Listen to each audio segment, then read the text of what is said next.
మీ business ఏదైనా మీ ఊర్లో promotion చేయాలంటే అది సుమన్ టీవీతోనే సాధ్యం. ఇప్పుడే సంప్రదించండి. 30 ఇయర్స్ ఇండస్ట్రీ పృథ్వీ గారు మనతో పాటు ఉన్నారు. ప్రెసెంట్ అనకాపల్లిలో, ఎందుకంటే అనకాపల్లి కూటమి పార్లమెంట్ అభ్యర్థి సీఎం రమేష్ గారి నామినేషన్, అలాగే ఈరోజు భారీగా రోడ్ షో కూడా ఉంది.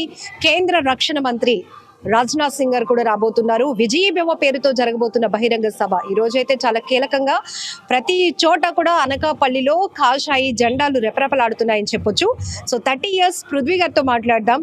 సో ఇక్కడ అనకాపల్లిలోనికి వచ్చిన తర్వాత ఒకవైపు వెదర్ హాట్ గా ఉంటే మరొక వైపు ఎన్నికల ప్రచారం మరింత హాట్ గా మారిపోయింది. సార్ ఎట్లా ఉంది అసలు అనకాపల్లిలో? మీరు కూడా ప్రచారంలో పాల్గొనడానికి అవునండి, దగ్గర దగ్గర ఈ రోజు కాదండి, అనకాపల్లి రెండోసారి. ఆల్రెడీ గత 20 రోజులు 23 రోజులు పైన అయింది. మొత్తం అన్ని చోట్ల తిరుగుతూనే ఉన్నాం.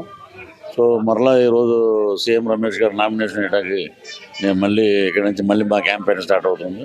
సో అనకాపల్లి బీజేపీకి అడ్డా కింద లెక్క. అనకాపల్లి నుంచి ఎంపీగా సీఎం రమేష్ గారు ఎందుకు గెలుస్తారంటే ఇక్కడ ఉన్న ప్రాబ్లం ఏంటంటే యూత్ అన్ఎంప్లాయ్మెంట్ ఎక్కువ ఉంది.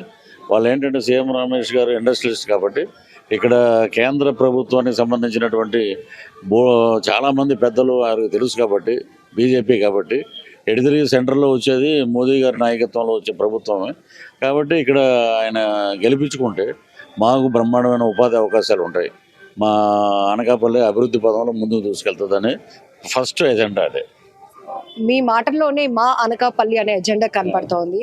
సో మీకున్న నా అనకాపల్లి ఎందుకంటే ఉంటుంది, ఇక్కడ ఉన్న యూత్ అందరూ చాలామంది ఎంబీఏలు చేసిన వాళ్ళు, డిగ్రీలు చేసిన వాళ్ళు హైదరాబాద్లో డ్రైవర్లుగా పనిచేస్తున్నారండి. ఇక్కడ ఏంటంటే అంతకుముందు కోడిగుడ్డు మినిస్టర్ ఉన్నాడు ఇక్కడ. అందువల్ల మాకేం ఉపయోగం లేదండి, వీళ్ళ వల్ల మనకేం ఉపయోగం లేదు.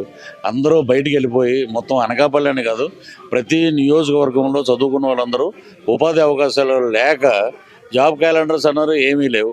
అందుకని వాళ్ళందరూ బయటికి వెళ్ళి పని చేసుకుంటున్నారు. ఈ ఎలక్షన్లో ఓటేస్తే మరలా మేము కూటమి ప్రభుత్వాన్ని తెచ్చుకుంటే మేమందరం ఇక్కడే మా తల్లిదండ్రులు చూసుకుని మేము ఉద్యోగం చేసుకోవచ్చు, స్వస్థలంలో ఉండొచ్చు అనే ఒక బ్రహ్మాండమైన నమ్మకంతో ఆల్రెడీ చాలామంది వచ్చేసారండి హైదరాబాద్ నుంచి.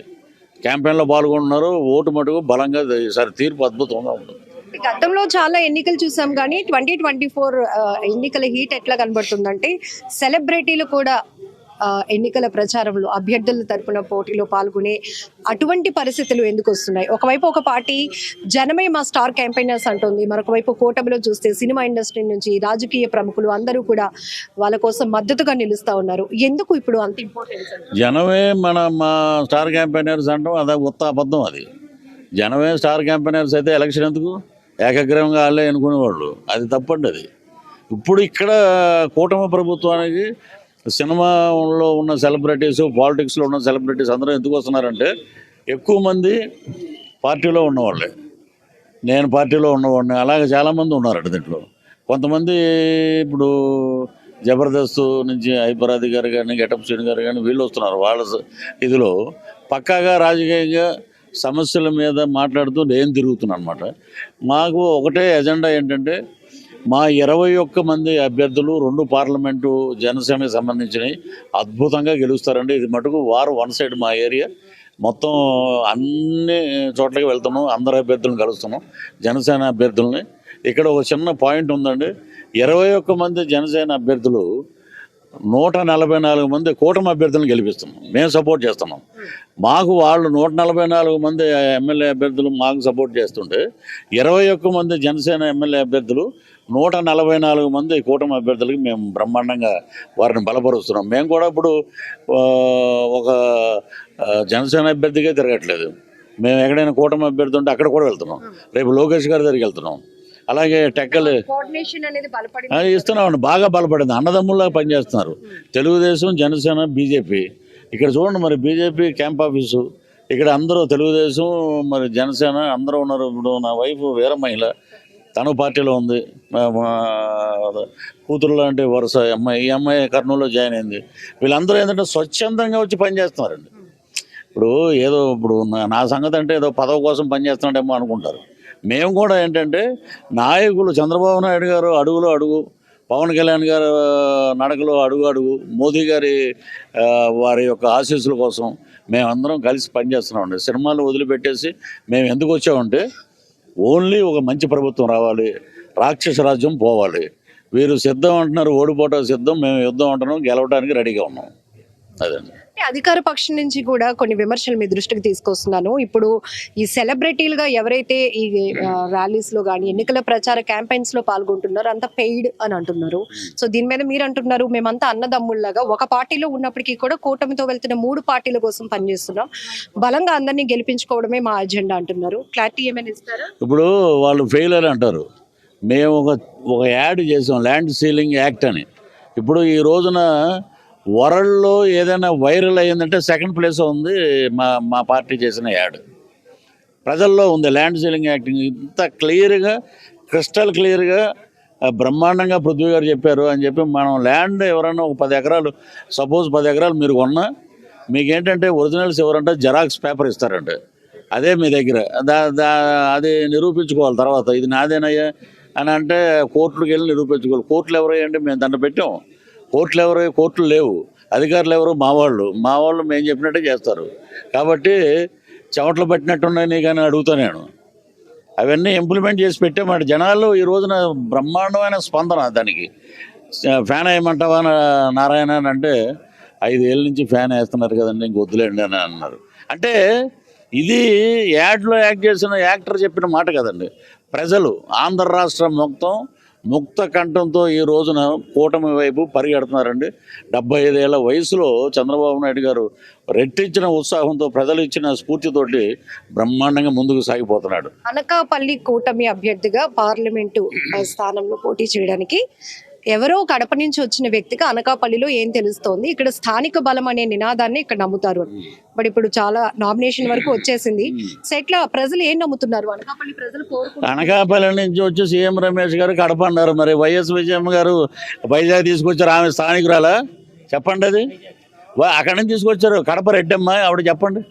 అప్పుడు వైజాగ్లో ఉన్నప్పుడు ఇదంతా కడప ఇది అయిపోద్ది, కడప గూండాలు అయిపోద్ది అని చెప్పి చాలామంది మాట్లాడారు.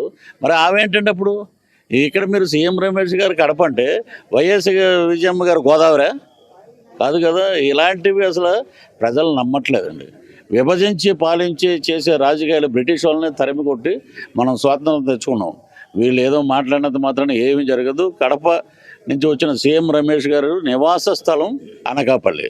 పిఠాపురంలో పుట్టింది బాపట్ల, పునర్జన్మ కొండగట్టు, స్వస్థలం పవన్ కళ్యాణ్ గారిది పిఠాపురం. ఇప్పుడు మొన్నటి వరకు ఇలాంటివి ఉన్నాయి, అవన్నిటికీ తీసేసి ఫుల్ స్టాప్లు పెట్టి ఇక్కడి నుంచే నెలకోసారి వచ్చి నేను అనకాపల్లి పార్లమెంట్లో ఉన్న 7 డివిజన్లో ఉన్నటువంటి ప్రజల యొక్క అభివృద్ధి కోసం నేను ఇక్కడ ఉన్నాను అని చెప్పి ఆయన స్పష్టంగా చెప్పడం జరిగింది.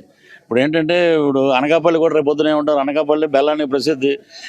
అద్భుతంగా కేంద్ర మంత్రి అయ్యారు, అద్భుతంగా డెవలప్మెంట్ జరిగింది. ఎవరు ఉన్నారంటే సీఎం రమేష్ గారు మా ఎంపీ అంటారు జనం. ఇవన్నీ వాళ్ళు ఏదో మాట్లాడతారండి. వైనాట్ 175 అన్నప్పుడు మీకు ఎందుకు భయం? Insecurity, you are feeling insecurity. మీకు భద్రత లేదు. 88 మందిని మార్చేశారు.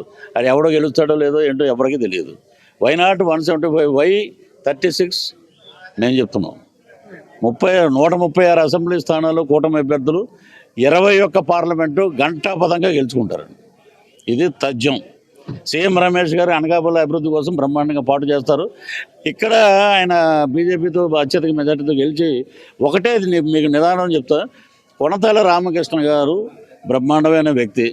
రామకృష్ణ గారికి అసెంబ్లీకి గాజు గ్లాస్ అండి అని అంటున్నారు ప్రజలు మీటింగ్లో. మరి ఎంపీ గారికి సీఎం రమేష్ గారు అంటే బీజేపీ కమలవండి అంటున్నారు. ప్రజల్లో అలా వెళ్ళిపోయిందండి ముద్రలు కానీ గుర్తులు కానీ. ప్రజల గురించి వాళ్ళ గురించి ఈ రోజున గూగుల్ వచ్చాక ప్రతిదీ సెర్చ్ చేసి చూస్తారండి ఎవడు మంచివాడు ఎవడేంటని. సో ప్రజలు వర్డిక్టు మా వైపే ఉంది. రానున్నది కూటమి ప్రభుత్వం, అద్భుతమైన మెజార్టీతోటి గెలుస్తారు. కాబట్టి రానున్నది బ్రహ్మాండమైన చంద్రన్న, పవన్ అన్న, బీజేపీ కలిపి ఒక ప్రభుత్వం వస్తుంది. ఆ ప్రభుత్వంలో అందరూ బాగుంటారు. ఇది 30 years ఇండస్ట్రీ పృథ్వీ గారి మాటల్లో విన్నారు. ఖచ్చితంగా అనకాపల్లి ప్రజలు అభివృద్ధిని కోరుకుంటున్నారు. స్థానికత లేకపోతే ఇంకొకరి నుంచి వచ్చారా అనే విషయాన్ని ఎప్పుడో మర్చిపోయారు. ఈ ఒక వ్యక్తి వల్ల అనకాపల్లి ప్రాంతం సూపర్ డెవలప్మెంట్ అవుతుంది అనేదే బలంగా మేము తీసుకెళ్తున్నాం. దాన్ని అనకాపల్లి ప్రజలు కూడా చాలా బలంగా నమ్ముతున్నారు అంటున్నారు. పార్టీలకు అతీతంగా జనసేన పార్టీలో ఉన్నప్పటికీ కూడా కూటమి నుంచి పోటీ చేసిన 3 అభ్యర్థుల కోసం కూటమి అభ్యర్థులు గెలిపే ధ్యేయంగా మేమంతా పనిచేస్తున్నాము ఒక క్యాంపైనర్స్ లా అంటున్నారు పృథ్వీ గారు. కెమెరా పర్సన్ శేఖర్తో లక్ష్మి, సుమన్ టీవీ.